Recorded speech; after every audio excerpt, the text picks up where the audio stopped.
Good morning friend, जय श्री राम। तो मैं सबसे पहले आप लोगों को टाइमर दिखा देती हूँ। अभी हो रहे हैं 5:32 और मैं सबसे पहले आप लोगों को बता दूँ कि आज है 26 जनवरी। तो आप सभी को हैप्पी रिपब्लिक डे। तो फ्रेंड्स, आज मेरी सुबह की शुरुआत हुई थी 5 बजे और ब्रश वगैरह करने के बाद मैं आ गई थी पढ़ने के लिए। और यहाँ पे मैं अपना फर्स्ट स्टडी स्लॉट ऑन करती हूँ और मैं यहाँ पे फ्रेंड्स बना रही हूँ, एक्चुअली असाइनमेंट मैं बना रही हूँ पीजी वाला। आप सबको पता होगा कि मैं पीजी कर रही हूँ इग्नू के द्वारा, और मेरा जो असाइनमेंट है वो आ चुका था बहुत पहले ही, लेकिन मैं टाल रही थी। लेकिन आज मैं सोची कि नहीं, मैं इसे कंप्लीट कर देती हूँ ताकि जब नोटिफिकेशन आए तो मैं सिर्फ उसके प्रिपरेशन में लग जाऊँ। तो फ्रेंड्स, मेरा सब्जेक्ट रहा है कॉमर्स, अकाउंट्स, ऑनर्स।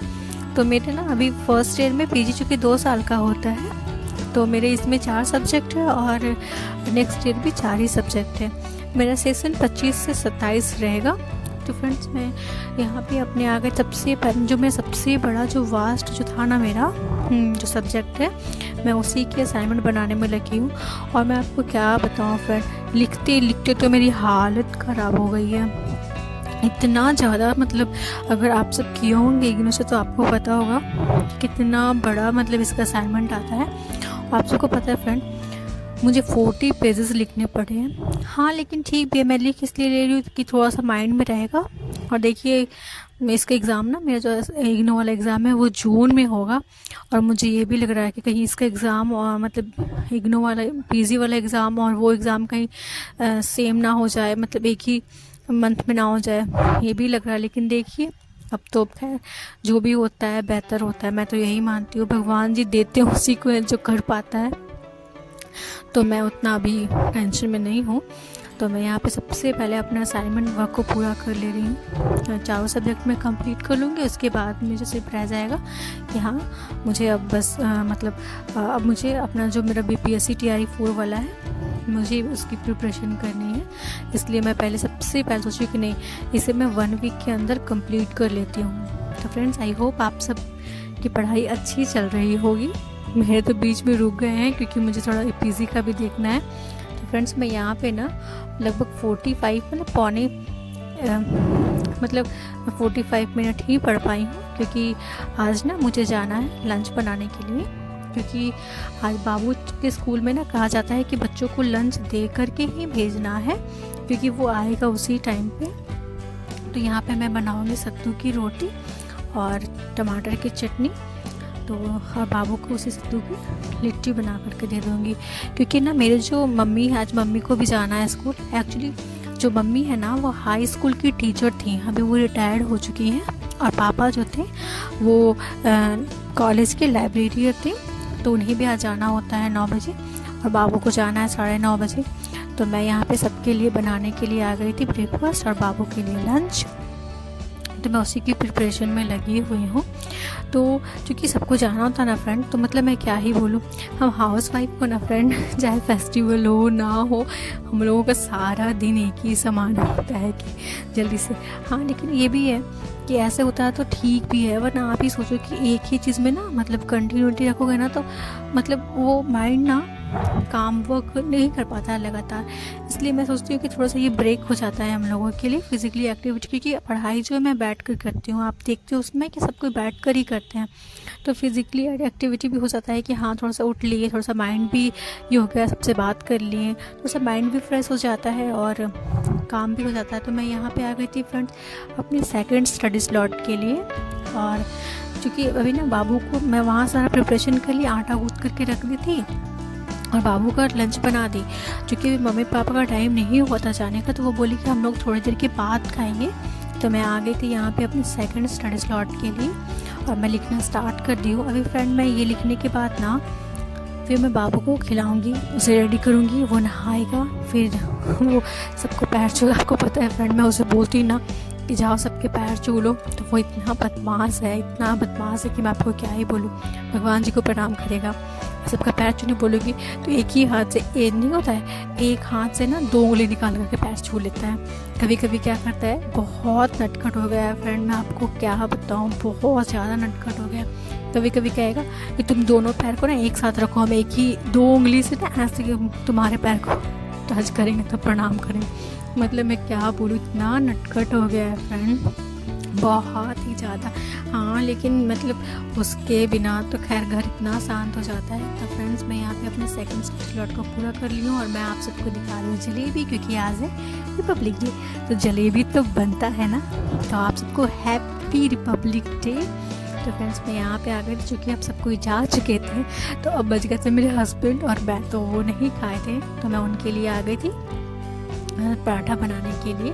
और मैं उनसे बातें कर रही हूँ आपको पता है मैं उनसे बहुत बातें करती हूँ, बहुत ज़्यादा बातें करती हूँ। इवन कि वो बोलते हैं तुम कितना बोलती हो, थकती नहीं हो, मतलब तुम पढ़ती हो तो दूर से पढ़ती हो, फिर तुम्हें लिखना होता है, फिर तुम काम इतना करती हो, फिर तुम एडिटिंग में इतना बोलती हो, फिर तुम मुझसे इतना बात करती हो, आखिरकार तुम थकती नहीं हो। मैं बोलती नहीं, क्योंकि ना मुझे उनसे बात करने में बहुत मज़ा आता है फ्रेंड, बहुत ही ज़्यादा मज़ा आता है।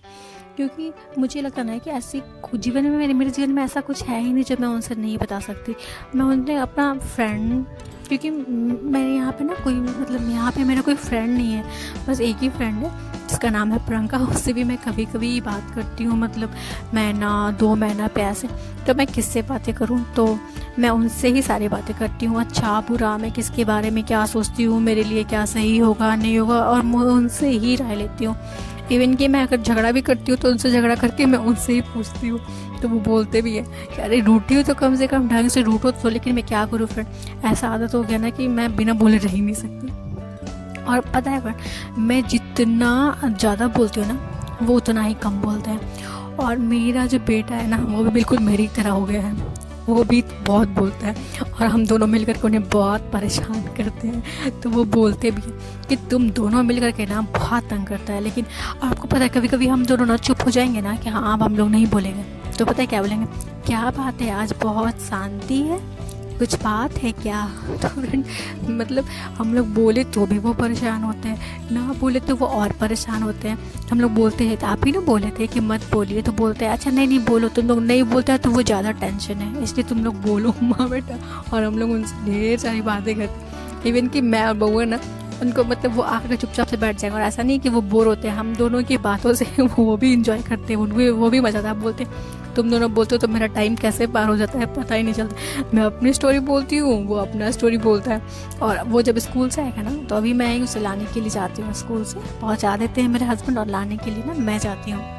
तो जब मैं उसे लाने के लिए जाऊँगी ना तो वो पता है वो स्कूल से मतलब डोर पे ही रहूँगी मैं, वहीं से स्टार्ट हो जाएगा, मेरी मैम ऐसे बोली, आज ऐसे हुआ, आज मैं लंच खा रहा था तो ये हुआ। मतलब मैं आपको क्या ही बोलूँ, वो पूरा स्टोरी वहीं से स्टार्ट हो जाएगा। पूरे रास्ते में मेरे मुझे स्टोरी सुना आएगा।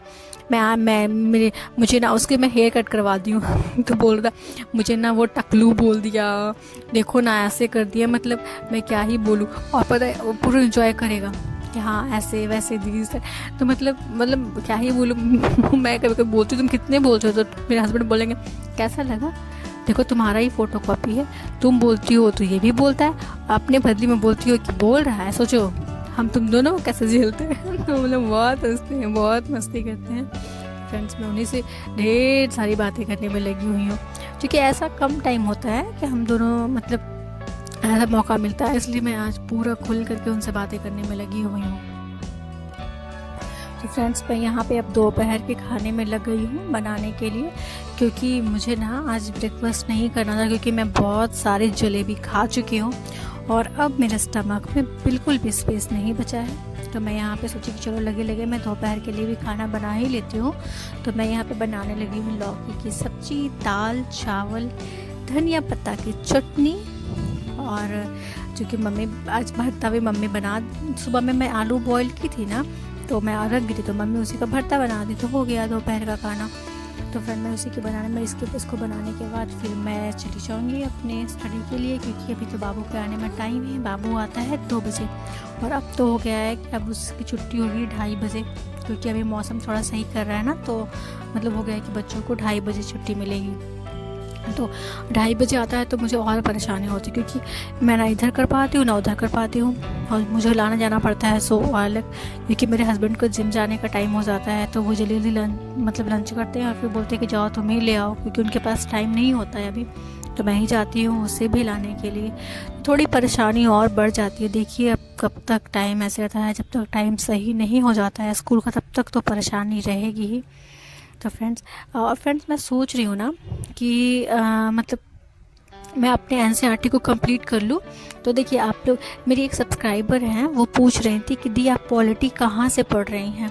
तो देखिए मैं सबसे पहले आपको बता दूँ, आप सभी को जो भी पूछना चाहते हैं, कि मैं सबसे पहले ना एनसीईआरटी ही पढ़ रही हूँ सबसे पहले, क्योंकि अभी आप देखे होंगे कि दरोगा वाला जो एग्ज़ाम हुआ है, बिहार दरोगा वाला, उसमें भी एनसीईआरटी से बहुत सारे क्वेश्चन आए हैं।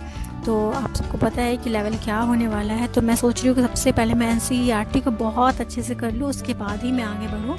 और एनसीईआरटी को जब मैं करती हूँ ना, तो मैं उसका जो टेस्ट होता है, मतलब कि एनसीईआरटी पढ़ ली खुद से, फिर उसका जो होता है कि क्वेश्चन कहाँ से लगा, तो एक डीके गुप्ता सर है, डीके गुप्ता सर ना हर एक सब्जेक्ट के ना अलग अलग करवाए हुए हैं, वो बहुत अच्छे से क्वेश्चन, उसका अगर आप ये भी देख लेते हैं तो आप पूरा चैप्टर आपका रिवाइज हो जाएगा। तो मैं यहाँ पढ़ती हूँ और फिर डीके गुप्ता सर वाला क्लास में जा कर के मैं वहाँ पे जो वो लगवाते हैं ना क्वेश्चन, मैं क्वेश्चन जैसे 6th क्लास का चैप्टर 1 2 ऐसे कर करके मैं लगा लेती हूँ। तो मेरा वो मेरा हो जाता है कि हाँ मैं अच्छे से तैयारी कर चुकी हूँ। और पॉलिटी का भी ना मैं ऐसे ही करती हूँ। पॉलिटी के लिए ना मैं ऑफिसर अड्डा के जो सर थे ना, जो पॉलिटी पढ़ाते थे, मैं उनसे करती हूँ, क्योंकि मुझे ना उनका थोड़ा सा अच्छा लगता है। और मुझे 2 लोगों की पॉलिटी थोड़ा पसंद है ज़्यादा। एक है ऑफिसर्स अड्डा वाले जो सर हैं, वो मैं उनका नाम भूल रही हूँ, मैं आपको बता दूँगी देख करके, एक वो है, और एक ऑफिसर्स एकेडमी के जो सर हैं उनसे। मैं 2 लोगों से ही पॉलिटी पढ़ती हूँ। और देखिए, और जो आपको पता, जो ऑफिसर्स अड्डा वाले जो सर हैं ना, जो पॉलिटी पढ़ाए हैं चैप्टर वाइज क्लास 6 से लेकर के 12 तक, वो बहुत अच्छे से बहुत डीपली पढ़ाए हैं। अगर आप उसे भी पढ़ लेते हैं ना, तो आपकी पॉलिटी अच्छे से कंप्लीट हो जाएगी। तो मैं उनसे ही पढ़ती हूँ, क्योंकि अभी टाइम है तो आप आराम से कवर कर सकते हैं। तो आप उनका देख सकते हैं, और या फिर गागी मैम जो है उनका देख सकते हैं। तो मतलब पॉलिटी के लिए भी बहुत है। फिर प्रवीण सर हैं। तो मैं तो चूँकि मैं तो उतना नहीं देखती हूँ, मैं सबसे पहले एनसीईआरटी को ही देख रही हूँ, कि सब जगह देखने से अच्छा है कि भाई खुद से पढ़ लो। सबसे पहले तो मैं एनसीईआरटी को ही फॉलो करी हूँ। और आप सबको भी कहूँगी, अभी समय है, अभी से भी आप तैयार करेंगे ना, तो एनसीईआरटी पढ़ने में ना ज़्यादा समय नहीं लगता है।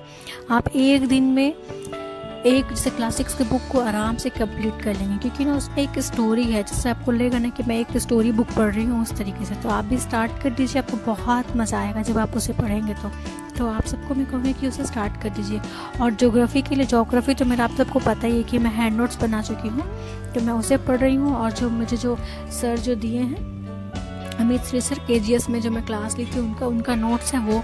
और मैं देखिए धीरे धीरे मैं सोच रही हूँ सबसे पहले मैं एनसीईआरटी मतलब इस महीने के अंत तक या फरवरी के फर्स्ट वीक तक मैं एनसीईआरटी को पूरा कंप्लीट कर लूँगी, पूरे अच्छे से। और कंप्लीट करने के बाद मैं हर वीक में एक बार क्या करूँगी, चैप्टर वाइज, जैसे कि क्लास वाइज, जैसे क्लास 6 को एक बार फिर से रिवीजन करूँगी, 7 को ऐसे कर करके मैं मतलब रिवीजन में रिदम तोड़ूँगी नहीं, मैं उसे कंप्लीट करते रहूँगी, ताकि मुझे जब एग्ज़ाम आए तो मुझे ज़्यादा दिक्कत ना हो कि मुझे ये भी पढ़ना है वो भी पढ़ना है। तो आप सबको भी कहूँगी कि अपना एकदम लगे रहिए। फ्रेंड्स मैं यहाँ पे अपने आ गई थी लास्ट स्टडी स्लॉट के लिए, और मैं यहाँ पे लास्ट, और फाइनली फ्रेंड्स मेरी जो असाइनमेंट है वो कंप्लीट हो जाएगी आज।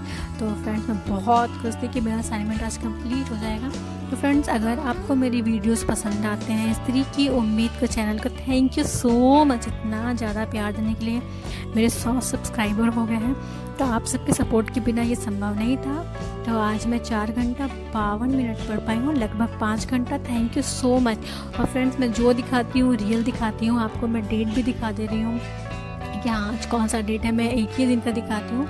ऐसा नहीं है कि मतलब झूठ सच मैं आपको दिखा ही दे रही हूँ, देख लीजिए। 10:44 रात हो चुके हैं मुझे लिखते लिखते। तो फ्रेंड्स, आई होप आप सब अच्छे होंगे, स्वस्थ होंगे, खुश होंगे और मेरे चैनल को लाइक, शेयर एंड सब्सक्राइब जरूर करें। अब मैं दूध पीऊँगी और सो जाऊँगी। तो गुड नाइट, आप सब अच्छे से पढ़ाई कीजिए।